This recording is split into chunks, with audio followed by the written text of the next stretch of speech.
성경 요한일서 2장 1절 2절 제가 봉독해 올리겠습니다. 나의 자녀들아, 내가 이것을 너희에게 쓰면 너희로 죄를 범하지 않게 하려 함이라. 만일 누가 죄를 범하여도 아버지 앞에서 우리에게 대언자가 있으니 곧 의로우신 예수 그리스도시라. 그는 우리 죄를 위한 화목제물이니 우리만 위할 뿐 아니요 온 세상의 죄를 위하심이라. 아멘. 우리가 이제 예수를 믿고 신앙생활을 할 때 하나님이 우리에게 가장 싫어하시는 것이 무엇일까 생각해 보면 아마도 죄 짓는 거를 하나님께서 가장 싫어하지 않으실까요? 우리는 예수님을 믿고 이제 다 구원받았으니까 죄를 짓지 않는 것이 당연한 겁니다. 그런데 우리의 삶을 보면 죄를 안 짓고 사는 거 아니죠? 왜 우리가 구원받았음에도 죄를 짓느냐? 아직도 우리 안에는 해결되지 못한 이 타락한 본성이 남아있는 거예요. 그래서 타락한 본성 때문에 우리가 때로는 우리 스스로가 죄를 짓기도 하고 또 원치 않는 죄를 지을 때가 있죠. 사회에서 죄를 지으면 이제 법정에 가죠. 법정, 재판정에 가서 재판을 받습니다. 재판을 받으려면 재판에 도움을 받기 위해서 이제 변호사를 선임해야죠. 어떤 변호사가 나에게 도움을 줄 수 있는 변호사일까요? 경력이 화려한 변호사가 좋은 변호사겠죠? 돈 많이 달라고 그러고 이런 변호사가 좋은 변호사겠지만 그런 변호사보다 더 좋은 변호사는 이 당사자의 입장과 처지를 가장 잘 이해해주는 변호사, 이런 변호사가 정말로 좋은 변호사입니다. 우리나라에 유명한 여자 변호사가 권모 씨라는 변호사가 있었어요. 굉장히 유명한 변호사입니다. 학교 폭력 당한 그 학생을 재판을 이제 변호하기로 했는데 아주 변호를 게을르게 했어요. 재판이 열렸는데도 재판정에 나가지 않았어요. 그래서 결국은 변호를 의뢰했던 당사자가 변호에서 패소를 했습니다. 그래서 이 권경의 다 아는 사실이니까 그 권모라는 여자 변호사가 변호사협회로부터 자격정지를 받았죠. 이런 걸 볼 때 유명한 변호사는 자기 이름값을 하니까 이런 변호사보다는 내 심정을 가장 잘 알고 내 처지를 가장 잘 아는 변호사가 좋은 변호사입니다. 그래야 정말 변호사가 내 일처럼 자신을 변호해서 조금 더 유리한 판결, 더 좋으면 무죄 판결을 받을 수 있죠. 오늘 말씀, 요한일서 2장 1절서부터 2절 말씀이 바로 그런 말씀입니다. 자, 요한일서 2장 1절, 2절을 조금 더 쉬운 말씀으로 좀 한번 제가 보도록 하겠습니다. 나의 자녀들이여, 여기서 이제 사도 요한이 나의 자녀들이여 라고 부른 사람들은 소아시아 교회 성도들에게 이제 이야기하는 겁니다.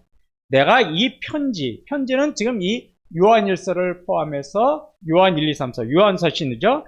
요한서신 편지를 여러분에게 쓰는 것은 여러분이 죄를 짓지 않게 하기 위해서입니다. 그러니까 사도 요한이 편지를 쓰는 목적은 소아시아 교회 성도들이 죄를 짓지 않도록 한다는 거예요.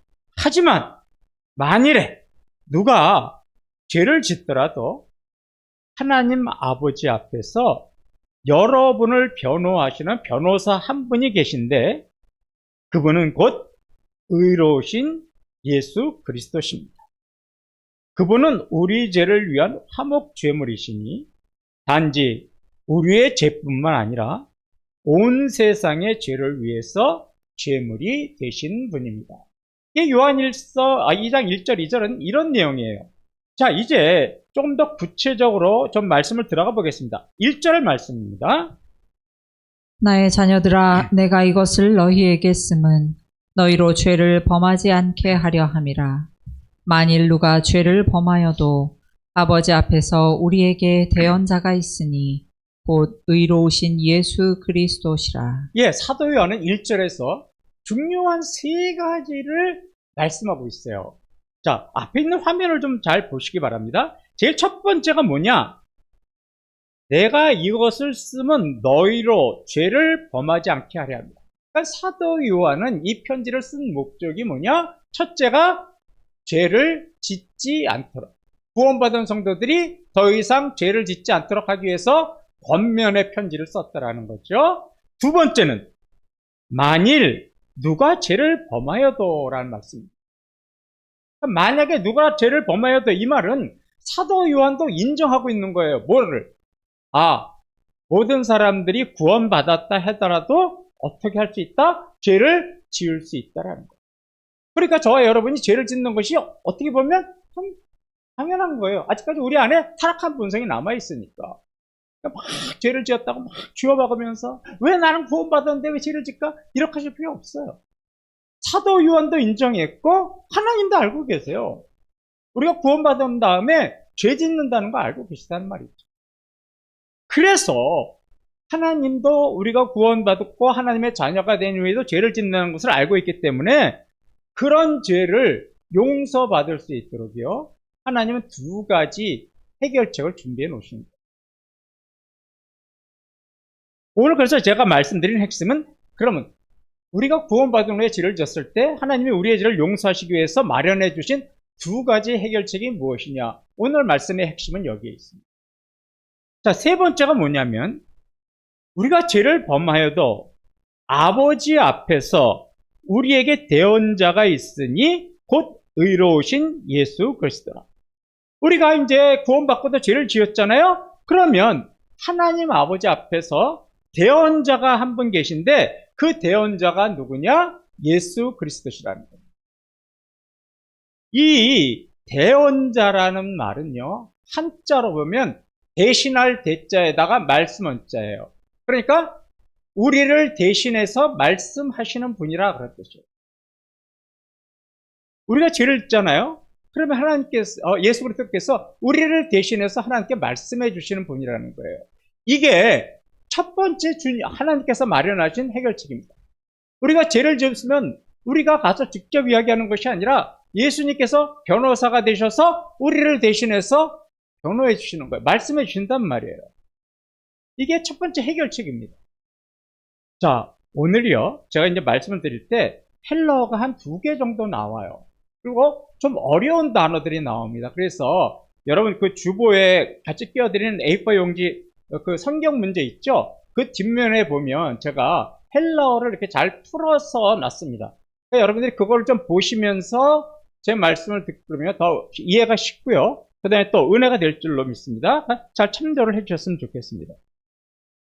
이 대언자라는 말은 대신 말씀하시는 분이라는데, 이 대언자는요, 어느 때 쓰는 말이냐면 당시에 재판 때 쓰는 재판 용어였어요.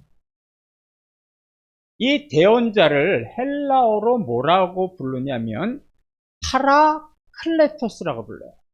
파라클레토스. 근데 이 파라클레토스는요, 2개의 단어, 파라라는 단어와 클레토스라는 2개의 단어가 합성된 거예요.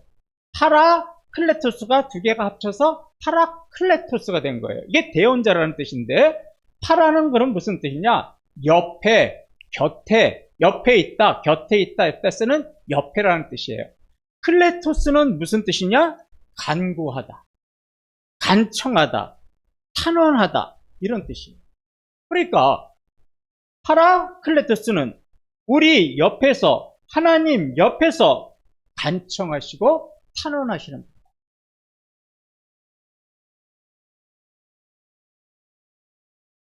누구든지 죄를 지으면 하나님 앞에서 심판을 받게 됩니다. 이때 우리가 이제 죄를 지어서 하나님 앞에 가서 심판을 받을 때 예수님이 뭐가 되시냐면 파라클레토스, 대언자가 되신단 말이에요. 대신 말씀해 주신단 말이에요. 그래서 하나님께서 하나님께 후민수의 죄를 좀 용서해 주십시오. 제 아주 믿음이 연약합니다. 제 아주 믿음 없습니다. 그래서 실수 죄 졌으니까 하나님 제 죄를 용서해 주세요. 이렇게 대신 우리를 위해서 변호해 주시고 말씀해 주시는 분이 있는데, 그분이 누구냐? 예수 그리스도시다.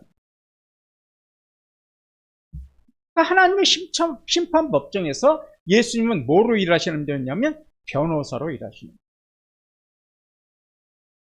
로마서 8장 34절 한번 보시겠습니다. 누가 정죄하리요 죽으실 뿐 아니라 다시 살아나신 이는 그리스도 예수시니 그는 하나님 우편에 계신 자요 우리를 위하여 간구하시는 자시니라. 예, 사도 바울도 뭐라고 그래요? 예수님은 하나님 우편에, 하나님 옆에 계신데 뭐 하신다고요? 우리를 위해서 간구하시는 분이다. 그러니까 우리가 죄를 지었을 때 우리 죄를 가지고 이제 예수님 앞에 나가면 돼요. 그러면 예수님이 변호사에 대해서 그 죄를 잘 보시고 누구에게? 이제 하나님 앞에 용서해 달라고 변호해 주시고 강구해 주신다는 거예요. 그러면 예수님은 어떻게 되는 거예요? 강구하시면 하나님은 그 말씀을 들으시고 우리의 죄를 용서해 주시는 거죠. 그러니까 보세요. 우리가 죄를 지었을 때 죄책감에 시달리고 불안하고 두려워질 필요가 전혀 없어요. 왜요? 누가 계신 거예요? 우리의 죄를 위해서 변호해 주시고 우리를 대신해서 우리의 죄를 강구하시고 탄원해 주시고 간청하시는 예수님이 계시니까 우리는 어떻게 하면 되는 거예요? 죄를 가지고 주님 앞에 나가면 돼요. 내게 어려운 문제가 생겼어요. 법정에 문제가 생겼어요. 누구한테 갖고 가야 돼요? 자기 스스로 갖고 가는 사람 없잖아요. 누구한테 맡깁니까? 변호사한테 맡기는 거예요. 우리 죄를 해결하시기 위한 변호사가 누구예요? 예수 그리스도예요. 그러니까 그분한테 갖고 나가는 거예요. 근데 안 갖고 나가. 그러고 막 고민해. 재판단을 갖고 왔는데 어떡하지 이러는 거하고 똑같은 거예요. 얼마나 어리석습니까? 갖다 맡기면 되는데. 나 돈이 없는데요? 괜찮습니다. 국선 변호사가 있습니다. 돈 없어도 되는 변호사 있죠. 우리 하나님, 우리 예수님 무슨 변호사예요? 국선 변호사예요. 국선 변호사. 돈 없이 받아서 해결하시는 국선 변호사. 자, 생각해 보세요. 죄를 지어서 이제 법정에 가는데 변호사가 없어요. 자신을 변호해줄 전문가가 없는데, 법의 전문가가 없는데 우리가 어떻게 재판에서 이길 수 있습니까? 그런데 우리는 죄를 짓더라도 걱정할 필요가 없어요. 왜요? 변호사가 계시단 말이에요. 그분이 누구예요? 의로우신 예수 그리스도가 우리의 대언자가 되셔가지고 하나님 앞에 우리를 대신해서 변호해 주시는 거예요. 하나님이 그 아들 십자가까지 죽기까지 그렇게 만드셨는데 그분의 이야기를 안 들으실 리가 없는 거죠. 그러니까 그분의 간구를 듣고 용서하시는 겁니다. 그분이 정말로 예수 그리스도가 우리에게 정말로 꼭 필요한 변호사라는 것은요. 히브리서 4장 15절에도 이렇게 말씀합니다. 우리에게 있는 대제사장은 우리의 연약함을 동정하지 못하실 리가 아니요 모든 일에 우리와 똑같이 시험을 받으시니로되 죄는 없으시니라. 예, 우리에게 있는 대제사장은 이게 누구냐? 예수 그리스도예요. 예수 그리스도는 우리의 연약함을 동정하지 못하실 분이 아니요 모든 일을 우리와 똑같이 시험을 받으시는 이로되 죄가 없으시니라. 예수님은요 우리와 똑같은 시험을 당하셨어요. 우리와 똑같은 고난을 받으셨어요. 그래서 누구보다 우리의 연약함, 왜 우리가 죄를 지을 수밖에 없는 존재인가를 누구보다 잘 알고 계시는 분이에요. 여러분 한 주간 지은 죄, 그 죄를 왜 그 죄를 지었는지 다 알고 계신단 말이에요. 그래서 우리의 연약함을 아시고 우리와 똑같은 고난과 시험을 받으셨기 때문에 우리가 죄를 갖고 가잖아요. 그러면 예수님이 야, 너 지금 믿은 지가 얼마고 네가 지금 교회에서 직분이 뭔데 너 그런 죄 졌냐? 아유 나 네 죄 안 맡아. 너 도로 갖고 가. 이러시는 분이 아니란 말이에요. 왜요? 우리의 연약함을 아시니까. 오히려 우리를 막 밀쳐내시고 우리에게 막 꾸중을 하시고 책임을 물으시고 정죄하시는 분이 아니라 우리가 죄를 지을수록 우리를 품어주시는 거예요. 그래, 아직도 연약하니까 그런 죄를 지을 수도 없겠구나. 그런 상황에서 네가 그런 죄를 지을 수밖에 없었겠구나. 그러면서 우리를 품어주시는 거예요. 그리고 어떻게 하는 거예요? 그 죄를 모조리 우리의 죄를 몽땅 예수님이 짊어지고 하나님 앞에 가는 거예요. 그리고 하나님 앞에 간구하는 거예요. 이 사람의 죄를 하나님 이런 죄인데 하나님 이 죄를 좀 용서하여 주시기 원합니다. 이렇게 간구하십니다.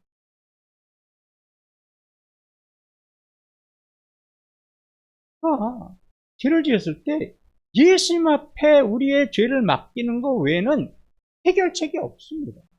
가장 좋은 해결책인 거죠. 근데 얼마나 답답해요. 안 갖고 나간단 말이죠. 응, 안 갖고 나가. 그리고 뭐라고? 모르시겠지. 한동안 얼마나 그렇게 삽니까? 그래서 정말 안타까운 게 뭐냐면 한국교회가요. 정말로 잃어버린 게 하나 있어요. 예배 시간에 회개가 없어요. 회개가. 여러분 대형교회 가보세요. 회개의 시간이 없습니다. 그래도 우리는 하려고 노력을 해요. 한 주간 자기의 지은 죄를 회개할 수 있는 시간, 예배 순서에 그런 게 없어요. 예배 한국교회가 뭘 잊어버렸냐? 회개를 잊어버렸어요. 더 심한 게 뭔지 아세요? 한 주간 하나님의 뜻대로 살지 못하고 자기 마음대로 살면서도 내가 무슨 죄를 지었는지조차 기억도 안 하면서 한 시간 예배 드리고 가요. 답답한 예배죠. 최소한도 이 시간에 주님 앞에 나가기 전에는 내가 한 주간 어떤 죄를 지었고 이런 것이 하나님의 뜻에 합당하지 못했구나. 자기 스스로를 돌아보고 그 죄를 주님 앞에 내려놓아야 되는 시간이 바로 이 예배 시간 아닌가요? 그런데 전혀 그런 걸 기억 안 해요. 기억하려고 조차 노력하지도 않습니다. 회개도 하지 않아요. 한국교회가 회개를 잃어버렸어요. 왜요? 부흥하고 성장에만 힘쓰다 보니까 거기에는 신경 쓰지 않아요. 여러분, 그래서는 안 돼요. 여러분, 우리가 잠깐이라도 갖는 그 참회의 기도 시간이 별로 중요한 시간이에요. 그런 시간조차 없다면 여러분 정말 한 주간 지은 죄 갖고 회개할 시간이 있습니다. 나는 예배 끝나고 해요. 그러신 분 계세요?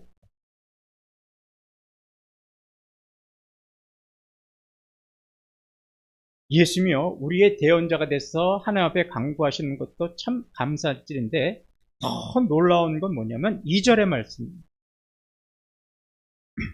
그는 우리 죄를 위한 화목제물이니 우리만 위할 뿐 아니요 온 세상의 죄를 위하심이라. 예, 예수님은 우리의 대언자가 되실 뿐만 아니라 저와 여러분의 죄를 위해서 화목제물이 되셨대요. 화목제물. 자, 그럼 화목제물이 어떤 건가? 이사야 선지자는 이사야서 59장 2절에서 이렇게 말씀을 합니다. 오직 너희 죄악이 너희와 너희 하나님 사이를 갈라놓았고 너희 죄가 그의 얼굴을 가리어서 너희에게서 듣지 않으시게 함이니라. 예, 이사야 선지자가 뭐라냐면 우리의 죄악이 하나님과 우리 사이를 갈라놓았다고 그러죠. 하나님과 우리 사이가 가까운 사이였는데 죄의 담이 생긴 거예요. 죄가 들어와요. 그래서 하나님과 우리 사이가 갈라진 거예요. 자, 보세요. 제가 안경을 쓰고 있습니다. 제가 예배 드릴 때마다 깨끗하게 닦아요. 왜요? 여러분들의 아름다운 모습을 좀 자세히 보려고요. 오늘 김 장로님 참 예쁘게 생기고 아름답게 생기셨어요. 안경이 깨끗하니까 잘 보이네요. 그런데 제가 막 때가 막 시커멓게 묻어요. 우리 예쁜 단영선 지사님 얼굴이 내가 잘 보일까요? 안 보일까요? 안 보이죠. 때 묻은 게 뭐예요? 죄예요. 가려진 거죠. 가려진 거. 그러니까 하나님과 우리 사이에 죄가 가로막혀 있으니까 하나님과의 화목한 관계가, 아름다운 관계가 어떻게 했어요? 깨어져 버린 거예요. 갈라진 거예요.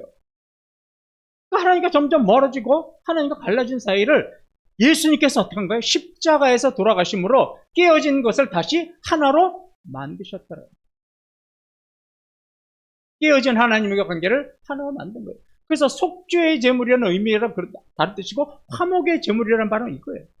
속죄는 우리 죄를 위해서 십자가 피 흘려 돌아가시는 그런 희생양이 되셨다는 거고, 화목은 깨어진 하나님과의 관계를 서로 하나가 되기 시작하셨다는 거예요. 뭐 두 개를 혼용했어도 큰 문제는 없습니다. 이게요, 하나님께서 우리가 죄를 지을 수밖에 없었을 때, 죄를 지었을 때 우리에게 죄를 용서하기 위해서 마련해 주신 두 번째 해결책입니다.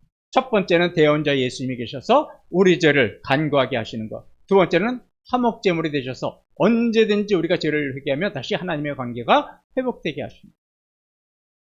자, 아까 예를 들었던 거 하나 계속 예를 들어보죠. 이제 어떤 사람이 죄를 지어서 이제 재판을 받는데 어떻게 재판이 내려졌냐면 벌금 1,000만 원에 처한다. 꽝꽝꽝 그랬어요. 벌금 1,000만 원이 선고가 내려졌어요. 자, 이제 벌금을 내면 자유의 몸입니다. 그런데 벌금을 내지 않으면 구치소에 들어가서 감옥에 들어가서 노동을 해야 돼요. 노동을 하면서 뭘 이렇게 차감해 가는 거예요? 벌금 1,000만 원을 차감해 가는 거예요. 이 사람에겐요, 1,000만 원이라는 돈이 없어요, 지금. 이제 돈이 없어서 구치소에 들어가야 될 형편이에요. 근데 변호사가 변호하다 보니까 이 사람이 도저히 내가 보니까 1,000만 원이라는 돈을 갖고 있을 만한 사람이 아니라는 걸 알게 됐어요. 그래서 이 사람의 인생이 안타까워서 변호사가 1,000만 원을 대납했습니다. 대신 내줬어요. 아니, 무료로 변호해 준 것도 감사한데 1,000만 원까지 또 벌금을 내줬어요. 이제 자유의 몸이 됐어요. 가만히 보니까 이 사람 주머니에 동전 하나 없으니까 또 사회 나가면 또 모일 것 같아요. 또 죄를 질 것 같아요. 그러니까 이번에 주머니에다 뭐도 넣어줘요. 돈도 넣어줘가면서 생활비도 줘요. 그래서 이 생활비 갖고 일거리 찾고 또 똑같은 죄 짓지 마십시오. 그러고 보내요. 얼마나 고마운 변호사입니까? 그죠? 이런 변호사가 우리에게 있어요. 누구예요? 우리의 대언자가 되시는 예수 그리스도와 또 우리의 화목제물이 되셔서 다시 죄 짓지 않도록 만드시는 예수 그리스도가 저와 여러분에게 계시다는 거죠. 이게 하나님께서 구원받은 저와 여러분에게 죄를 용서하시기 위해서 만들어 놓은 해결책이란 말이에요. 우리가 하나님의 자녀가 되었더라도 죄를 짓는다고 말씀드렸죠? 그런데 예수님이 화목제물이 되셔서 다시 우리의 관계를 회복시킬 수 있기 때문에 우리는 그 예수님 앞에, 화목제물이 되신 예수님 앞에 우리의 죄를 갖다 바꿔야 됩니다. 그래야 하나님과의 깨어진 관계가 다시 회복될 수 있는 거예요. 그러니까 제일 어리석은 사람이 뭐냐? 제 짐을 그냥 그대로 갖고 있는 거예요. 예수님께서 저와 여러분의 죄를 위해서 십자가에서 죽으실 때 마지막으로 하신 말씀이 뭐냐면 다 이루었다라는 말씀. 이 다 이루었다는 말씀은요, 헬라어로 테텔레스타이라고 합니다. 테텔레스타이. 이거는 다 이뤘다는 말은요, 상업적인 용어예요. 거래할 때 쓰는 말이에요. 뭘 거래하고 나서 돈을 다 지불했을 때 쓰는 말이, 나 이제 돈 다 갚았어? 그때 쓰는 말이 테텔레스타이. 예수님께서 십자가에서 죽으심으로 우리의 죄값이 다 지불되었다는 거예요. 그래서 더 이상 우리는 어떻게 되는 거예요? 죄의 노예가 아니고 온전히 이제는 하나님의 자녀가 되어서 자유의 몸이 된 거죠. 마치 노예상에 팔던 노예를 사가지고 돈을 다 지불한 다음에 그 노예 보고, 자, 이제 너는 노예가 아니다. 넌 이제 자유의 몸이다. 너 자유롭게 살아라. 돈을 다 지불했으니까 그렇게 이야기한 거죠. 마치 예수님께서 십자가에서 화목제물이 되시고 속죄의 제물이 되셔서 우리의 죄값을 다 지불하셔서 어떻게 하는 거예요? 우리의 죄를 다 용서하시고 이제는 더 이상 죄의 노예가 아니라 하나님의 자녀로 자유롭게 살아가게 만드십니다. 자, 히브리서 7장 27절 하반절 말씀을 보겠습니다. 이제 자기를 단번에 제물로 드려 죄를 없이 하시려고 세상 끝에 나타나셨느니라. 예. 예수님이 자신을 단번에 제물로 드리셔서 우리 죄를 용서하셨다고 그래요. 자, 이 말씀을요, 영어 한 번만 쓰겠습니다. 영어로 말하면 once and for all입니다. once and for all. 이게 무슨 뜻이냐면 예수님께서 십자가에서 죽으신 우리 죄를 용서해 주신 사건은 몇 번 있었습니까? 한 번, once, 한 번 있었다는 거예요. 근데 그 한 번으로 부족합니까? 부족하지 않습니까? 모든 것을 다 이뤘죠? 그래서 for all. 한 번 하신 일이지만 모든 것을 다 위한 것이다. 예수님이 십자가에서 피 흘려 돌아가신 일은 역사상 딱 한 번 이루어진 일이에요. 예수님이 자꾸 우리가 죄를 질 때마다 십자가에 매달리시는 것이 아니에요. 그 한 번으로 인해서 우리의 모든 죄와 허물이 다 용서됩니다. 그래서 이거를 다 이루었다. 테텔레스타이, 영어로 말하면 once for all. 예수님이 십자가에서 제물이 되신 거예요. 속죄의 제물이 되셨고 화목의 제물이 되셨어요. 그러므로 다 해결된 거예요. 자, 보세요. 모든 게 다 해결됐어요. 그럼에도 우리는 여전히 죄를 짓습니다. 그러면 더 이상 십자가의 보혈에 다시 죽어야 되는 것이 아니라, 여러분, 목욕하고 발 씻는 거 기억나세요? 목욕은 몇 번 하는 거예요? 그러나 발은 자주 씻는 거예요. 발 씻는 죄 같은 죄를 우리는 범하는 거예요.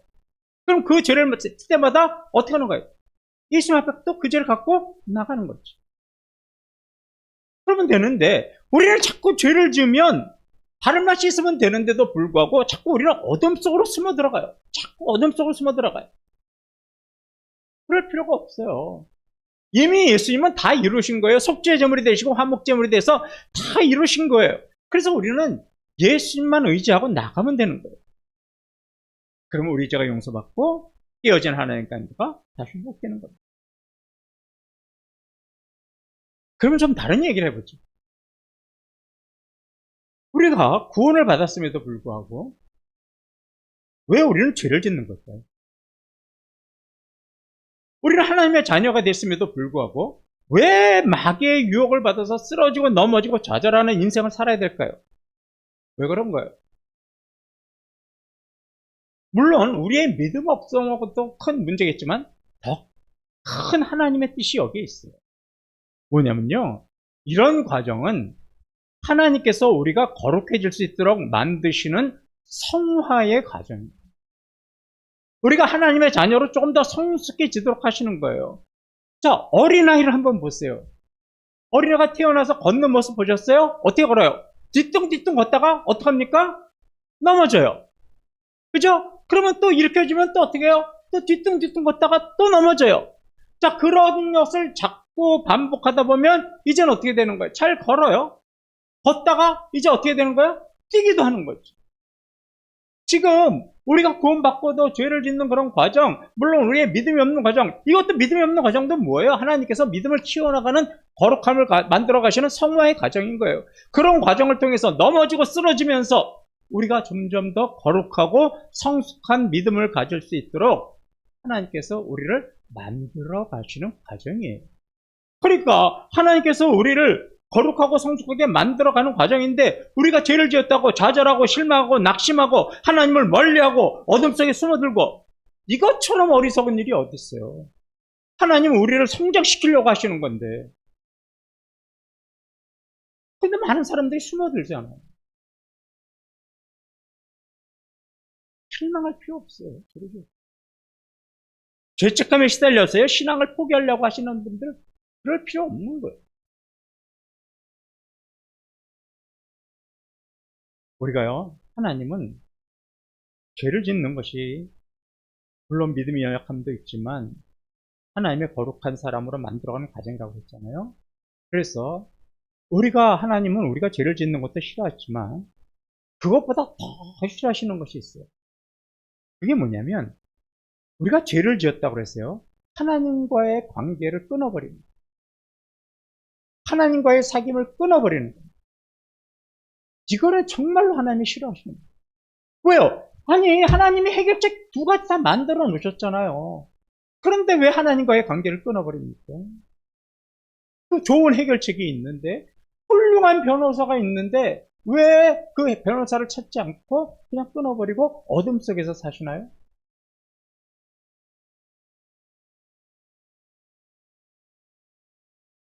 요한 1서 아까 2장 1절에서 사도 요한이 요한서신을 쓴 목적이 뭐라고 했어요? 죄를 범하지 않도록 함이라고 그랬잖아요.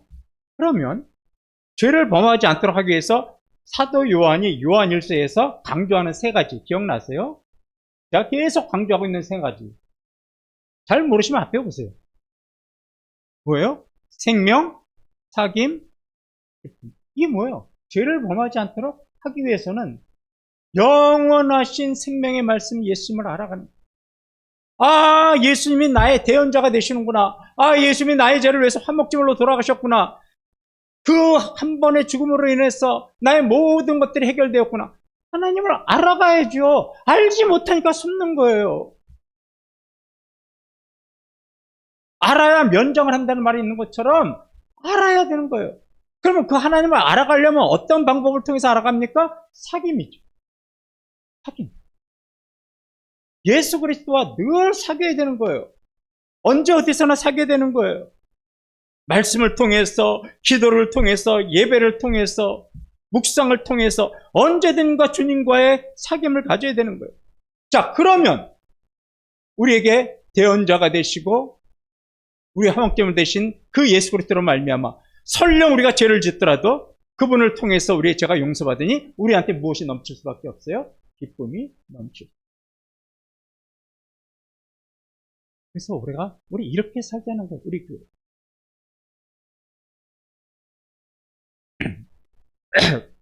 이게요, 우리가 죄를 짓더라도 이 안에서 해결이 돼요. 주님과의 사귐이 끊어지면 그 해결책은 아무런 소용이 없습니다. 암만 하나님이 좋은 해결책을 만들어 놓으셨는데 우리가 주님과의 사귐이 끊어지잖아요? 그러면 그 해결책은 무용지물이 되는 거예요. 하나님과의 사귐 안에서만이 그 두 가지 해결책이 가능한 겁니다. 그러면 왜 여러분들이 두 가지 해결책이 있음에도 불구하고 왜 그것을 제대로 여러분들이 이용을 해서 죄 용서받지 못하느냐? 하나님과의 사귐이 끊어져 있으니까 그 자체를 이용하지 못하는 거예요. 얼마나 안타깝습니까? 세상에는요, 두 종류의 사람이 있어요. 아직까지도 하나님의 사귐을 갖지 못해서 죄를 용서받지 못한 죄인이 있어요. 그게 한 부류예요, 이 세상에. 하나님과 사귐을 깨닫지 못하고 하나님과 사귐이 끊어져서 또 알지도 못해서 죄를 용서받지 못하는 죄. 또 한 부류는 뭐예요? 예수 그리스도를 알고 예수 그리스도의 사귐 안에서 대언자가 되신 예수 그리스도를 통하고 화목제물 되신 예수를 통해서 이미 죄를 용서받은 죄인. 용서받지 못한 죄인과 용서받은 죄인. 이 차이가 뭡니까? 예수 그리스도의 사귐을 통해서 분류가 되는 겁니다. 여러분들은 어디에 속해 계십니까?